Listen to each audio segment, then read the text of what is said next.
Q106.7 weather. Here's your KQNK forecast. Mainly sunny today with a high of 85. Winds out of the northwest, 8 to 15 miles per hour. Tonight, 60. Highs around 96. Tomorrow, ample sunshine expected. Sunny skies and dry Friday and Saturday with highs near 105. Taking a look at the extended forecast, 100 Sunday, 91 Monday, and 86 on Tuesday. From the Weatherology Weather Center, I'm staff meteorologist Laura Lockwood. Right now, 70. This Kansas Information Network update, sponsored by Gray Local Media. I'm Britton Rucker, and here are the latest headlines from 12 News. Following storms in Kansas, law enforcement reminds you to never drive through flooded roads. Deputies in McPherson County said last night they were still rescuing stranded drivers.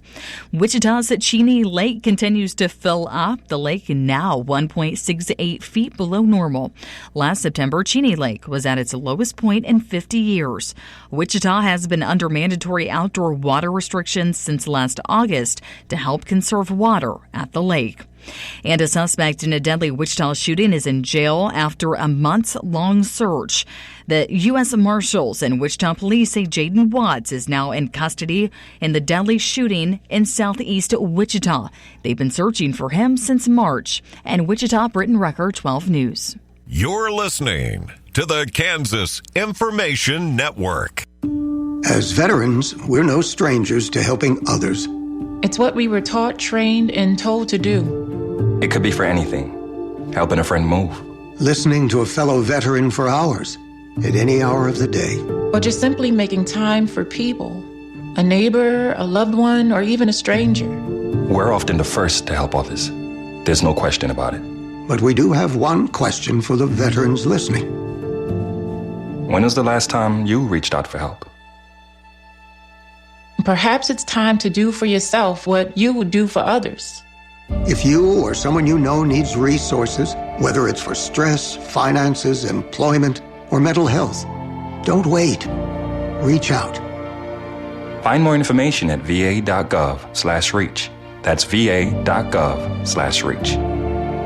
Brought to you by the United States Department of Veterans Affairs and the Ad Council. Good afternoon, I'm Natalie Hadley with your KQNK News, brought to you by the Norton County Hospital, providing the best care right here at home. Spokesperson Zach Denny announced that Attorney General Chris Kobach has instructed the Kansas Department of Revenue, which houses the Division of Motor Vehicles, to not make gender marker changes while the matter is in litigation, as the Attorney General's office intends to appeal. And Denny said that he expects it to be soon. And Denedry Herbert, a spokeswoman for the Attorney General's office, confirmed the stance, saying that they can't start instantly implementing those changes right now because they have some time to appeal the decision. Parties typically have a 30-day window after a decision to appeal it, and procedurally, it's unclear whether the decision goes into effect immediately following a ruling or until the end of the 30-day appeals window. Herbert, who is also chair of the Kansas Republican Party, said there's been no gray area in the Attorney General's office. A 56-page decision from the appeals court panel on Friday reversed an injunction from a Shawnee County District Court judge who ordered the state to stop allowing gender marker changes on driver's licenses. The appeals court decision only applies to the injunction, and the case itself and its merits were remanded to the district court to be decided by a new judge. Kobach was quick to express in social media posts on Friday his dissatisfaction with the decision and his appetite for an appeal. And in a statement, Kobach said the ruling contains multiple factual errors and a deeply flawed legal analysis. He expected the court to be more careful, saying, in addition, the court improperly attempts to strip jurisdiction over the case away from the district court judge, which is highly unusual. So they'll be asking the Kansas Supreme Court to review this case in an expedited manner and overturn the Court of Appeals decision. The Revenue Department has allowed Kansans to change their gender markers since at least 2007. However, a 2023 state law required vital statistics to recognize a person's biological sex at birth, and Kobach sued the Revenue Department after it continued to allow transgender residents to change their gender markers.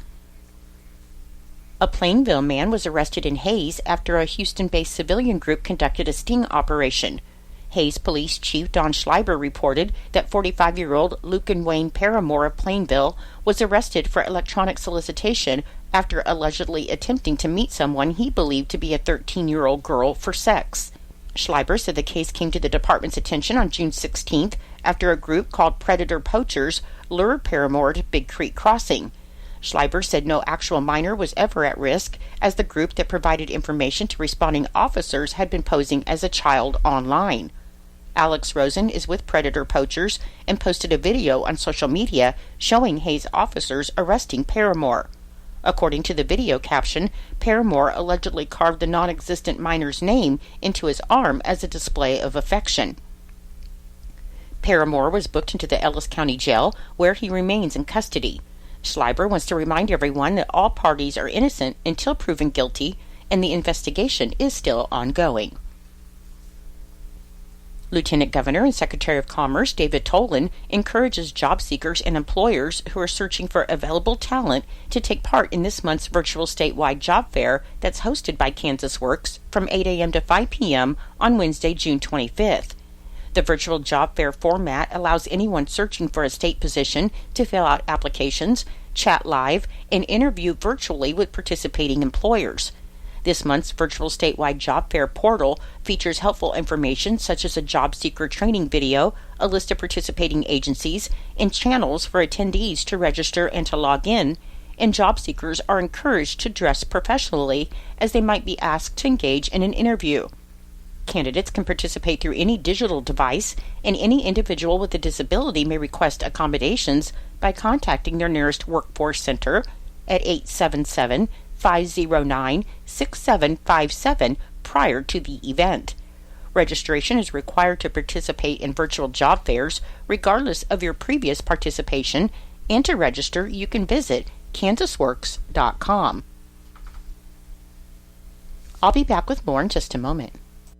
Did you know that Norton County Hospital is committed to making healthcare more affordable? We offer a wide range of financial assistance options tailored to your needs, from prompt payment discounts to flexible in-house payment plans and financial assistance, even loans through Epic River Lending. Best of all, you can apply in under 30 minutes. Whatever your situation, we have solutions. Call Kelsey today at 785-874-2220 to learn more and get started. It's a busy time for farmers in Kansas with wheat harvest getting underway, so the Kansas Highway Patrol would like to remind motorists to use more caution and patience when traveling around farm trucks, tractors, combines, and other implements.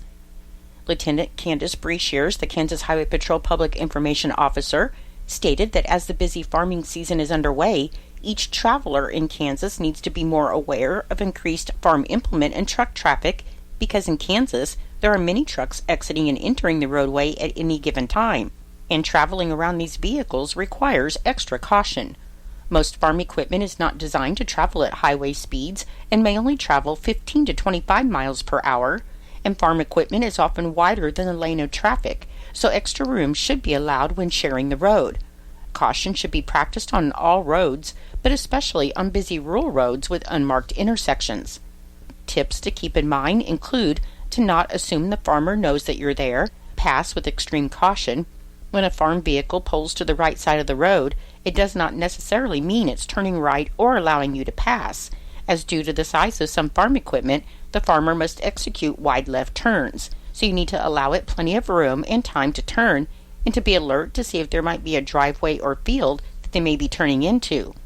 Be patient. Think of the slow-moving vehicle emblem as a warning to adjust your speed, and pay attention, because when you're not focused solely on the road, you increase your chances of a collision, especially if you should come upon a slow-moving farm vehicle. The Kansas Department of Wildlife and Parks is seeking public comment on a revised draft of the Kansas State Wildlife Action Plan, which serves as a blueprint for conserving Kansas's most at-risk wildlife and habitats. The 2025 draft updates the state's 2015 plan as required by Congress for continued eligibility for state wildlife grants. And these grants support proactive efforts to conserve wildlife before they become more scarce and costly to protect. Kansas Department of Wildlife and Parks Secretary Christopher Kennedy stated that they have a duty to care for and protect the natural world, and this plan is just one way that they are ensuring future generations inherit healthy ecosystems and have the same opportunities to experience and enjoy the outdoors that we have today. The Kansas Plan identifies high-priority species and habitats that need conservation and outlines potential actions to address the threats that they face. While the Kansas Department of Wildlife and Parks coordinates the plan, it's intended to serve as a guide for other agencies, organizations, stakeholders, experts, and interested individuals to ensure that Kansas's wildlife and habitats are preserved for future generations. Federal guidelines require each state to review and revise its plan at least once every 10 years, and as part of that process, the Kansas Department of Wildlife and Parks welcomes feedback from conservation partners and the public. Notable updates to the 2025 draft include updated conservation issues and actions, information on outdoor recreation and education, and enhanced collaboration with law enforcement on issues related to sensitive species. The draft plan is available for public review and comment through July 18th at ksoutdoors.com/services/Kansas-swap, and comments may be submitted through the email link provided on the webpage. Public participation is vital to shaping a plan that will help conserve Kansas's wildlife and natural resources for future generations. And for more information, you can visit ksoutdoors.com. Funeral services for Stephen Englehart, 70, will be held at 2:30 p.m. tomorrow, Thursday, June 19th, at Plummer Gobber Funeral Home, and burial will follow at Mount Hope Cemetery in Almena, Kansas. Visitation will be held from 1 to 2:30 p.m. prior to the service, and memorial contributions may be made in Steve's name and sent in care of Plummer Gobber Funeral Home, 215 West Main Street in Norton. Condolences may be left at plummergobber.com. Massive Christian burial for Wade Bowman, 55, of Bushnell, Illinois, will be held at 10:30 a.m. on Saturday, June 21st at the St. Joseph's Catholic Church in New Almelo, Kansas, and interment will follow in the St. Joseph's Cemetery in New Almelo. Memorial contributions are suggested to the Peyton Bowman Education Fund or to the Bushnell Fire and Rescue Squad, and condolences may be left at plummergobber.com. I'm Natalie Hadley. Your KQNK News was brought to you by the Norton County Hospital.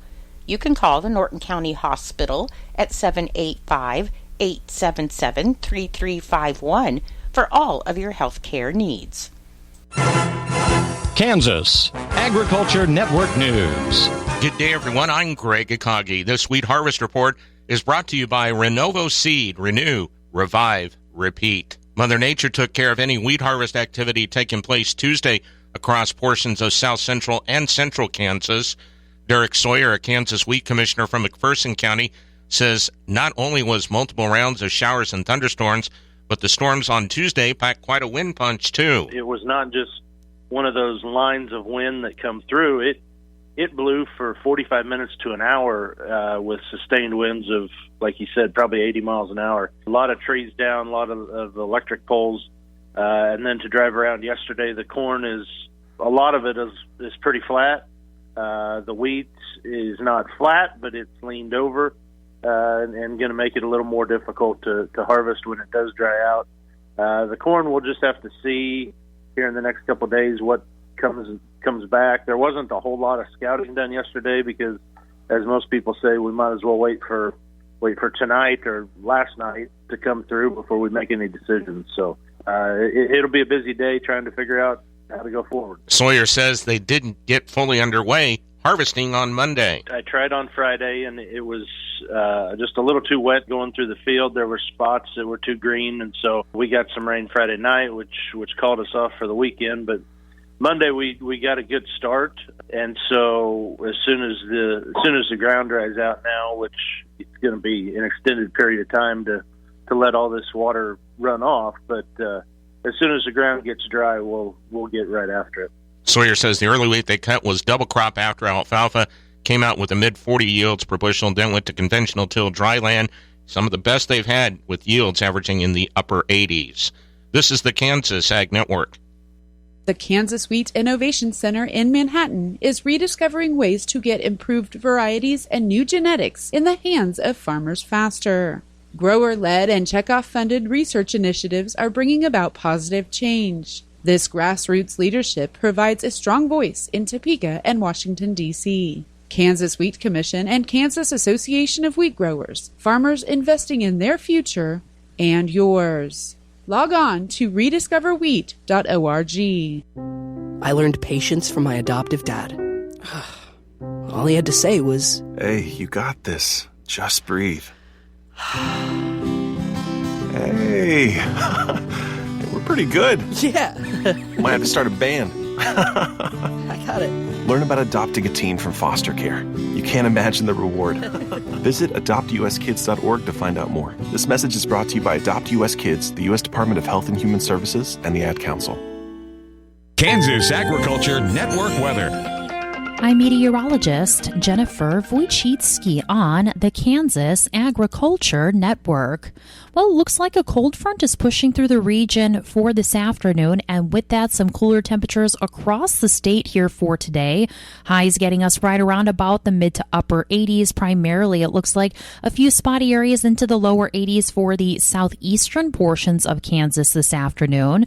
We normally should be around about the mid to upper 80s, maybe low 90s for the south central portion. So in those areas, slightly below average, but essentially fairly average temperatures expected across the state here this afternoon. Mostly sunny skies expected for most of the state this afternoon. A little bit more of that mixture of clouds and sun for the northeastern and southeastern portions. Also looking at a slight chance for some showers and thunderstorms there as well. Tonight we can expect to see overnight lows dropping down into the 60s primarily across the state. Just a slight chance for some showers and thunderstorms in the earlier evening hours for the northeastern portions of Kansas. Otherwise, we can expect to see partly cloudy skies for tonight. By Thursday, it does look like a warm front is expected to push through the region from the southwest. With that, we can expect to see highs getting us into the 90s across the entire state, maybe upper 80s for the southeastern portions. Once again, that's going to be our coolest spot for this particular forecast. Just across the border into parts of Colorado, it does look like some temperatures are expected to get up above 100 degrees. So if you are traveling, definitely something to keep in mind. Mostly sunny skies across the state tomorrow as well. Friday, even warmer 90s for the extreme eastern parts of the state, getting into the hundreds for the central and western portions. Our highest temperatures looking to be around about 105 for the northwestern and north central portions of Kansas. Also expecting to see sunny skies along with that system as well. This is the Kansas Ag Network. This is Jan Teen for Norton Livestock Market with information on this week's Thursday cattle auction at 1 o'clock. In the baby calves, here's 2 black calves that will pull off the cow tomorrow morning. In the breeding stock, we'll have some drop-in consignments of bred cows and pairs tomorrow probably. In the calves and feeders, here's 35, mostly black with a few reds and chars on them. They're steers and heifers. Been weaned 30 days plus. They're hay feds at $5.50 to $6.75. 53, black and red, mostly heifers. Long time weaned, 2 rounds of shots. Iva McPord at $5.50 to $6.50. 20, mostly black steers at $8 1/4. 50, mostly black heifers at $7.75.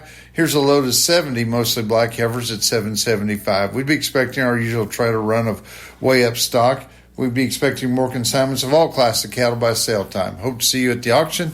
Thank you. Norton Appliance Outlet will have a Super Saturday sale this Saturday from 10 to 1. Hundreds of dollars in savings throughout the store this Saturday only. Savings on name brands like Whirlpool, Maytag, LG, KitchenAid, and GE. Savings on washers, dryers, refrigerators, stoves, gas and electric, air conditioners, microwaves, dishwashers, and freezers. Come in to register to win a pair of 3-day passes to this year's Country Stampede. Over $600 value. Super sale this Saturday only at Norton Appliance Center from 10 to 1. KQNK will do a live broadcast from 10 till noon.